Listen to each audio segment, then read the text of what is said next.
Right, let's go. So Fabrizio Romano again, basically saying that Amorim will utilise the 3-4-3 system immediately. He will start with 3 centre-backs against Ipswich. This is the way we're going to go, and that is why it's here we go. I don't think that should be coming across as a massive surprise to anybody. But when you take into consideration, Rangnick tried his system for half an hour in the first game and then reverted to Ollie Ball. Ten Hag tried his system, didn't stick with it, reverted to a more simplistic style of football. Louis van Gaal tried it, reverted after the Leicester game to a more simplistic style of football. So we have had managers with what would be described as desirable styles of play. Ten Hag, Rangnick, Van Gaal, but they all abandoned them. They abandoned them very, very quickly. Many people would say logically, because they looked at the players and went, they can't do it. So let's go back to what they can do. But I'm tired of that. I'm not saying that those players were wrong to do it. They were, you look at Ten Hag's first 2 games, he tweaked things and we started to get results. We finished 3rd, we won 2 trophies. But my patience is running thin on that because it's short-term glory for long-term pain. I think every Manchester United manager we've had has been successful in the short term and in the long term has failed because they've abandoned their principles. I would rather have a situation in the short term where we fail, but in the long term we succeed. Every single manager at Man United has had short-term success where they get the best out of what they've got in a system that suits those players. But in the long term, they try and change things and they're always tied to that simplistic style of play, whether it's Jose, Ollie or Ten Hag. What I would like Amorim to do is go, this is how we're going to play. Yes, you're going to struggle, but I'm going to get rid of you and bring players in. So in the short term, it might not go well. We might not have the short-term success, but in the long term, we will. He cannot abandon what we brought him in for. I think it's intelligent from Ineos, and I think it's absolutely correct by Amorim. 3-4-3 is the way to go. That's what he's all about. And it's good to hear that that's what's going to happen because I've seen it online. I've seen it in this chat. Some people are worried. They're saying, no, maybe you should look at that in the future. For now, it's about results. Let's stick to a 4 at the back. Let's just get results. And I'm like, he's never played that. That's not what he is. That's not what we're bringing him for. We're bringing him for his system. Ruud's gone. Rennie Heck's gone. He's in charge. His people are coming in. And he has to be allowed to do that. So I think this is a real positive. I'm not for 1 second saying that it's not going to be bumpy. I hope it's not. I hope it works instantly. I hope these players instantly get to work with this system. But I'm expecting there to be bumps in the road, and I'm okay with that. I said to you this a few days ago.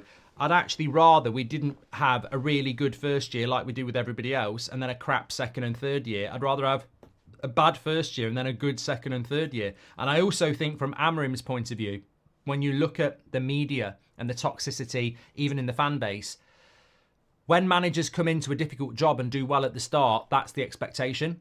I think if a manager comes in and is realistic and goes, this is a mess, we're going to have a bad start, then there is no unrealistic expectation. So I'm hoping that's well, I'm not hoping. We are going to play a 3-4-3, and I hope that people can give it the patience it's clearly going to need.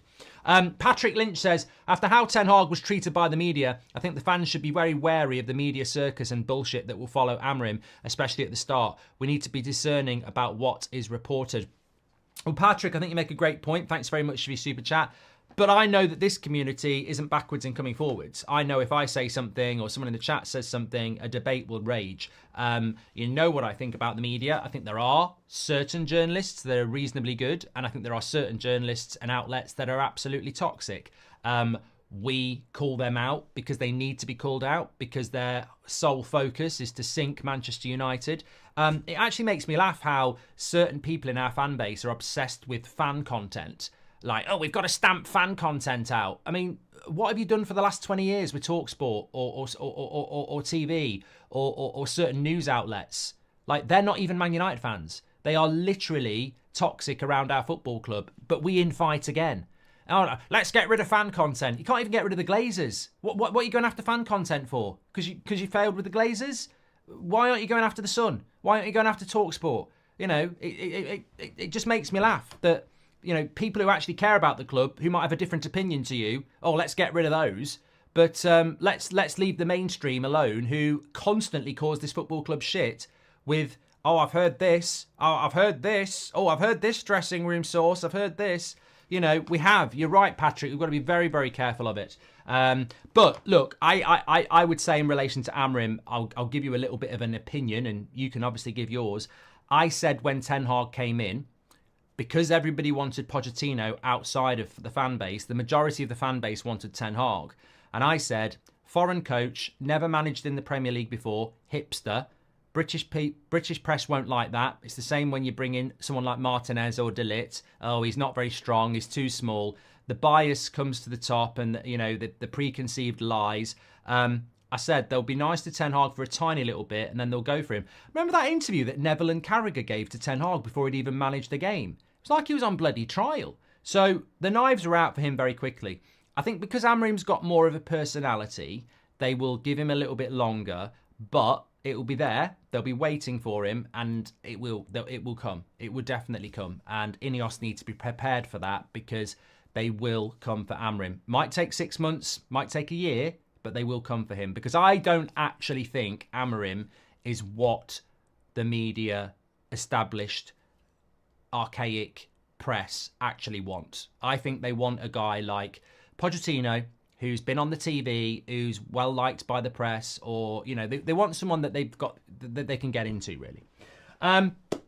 Ritwick says, what are your thoughts, Mark, on which players won't be able to succeed under Amorim? We did a whole show on it last night, Ritwick. We did a whole show on it last night, so I don't want to go back over that. And it's good for an 8 o'clock show. But I think, honestly, the players that will struggle with that show last night, where we were talking about Amorim wants to bring intensity. I think any player that's going to struggle to give a sustained intensity over the next 2 years has to be on the chopping board.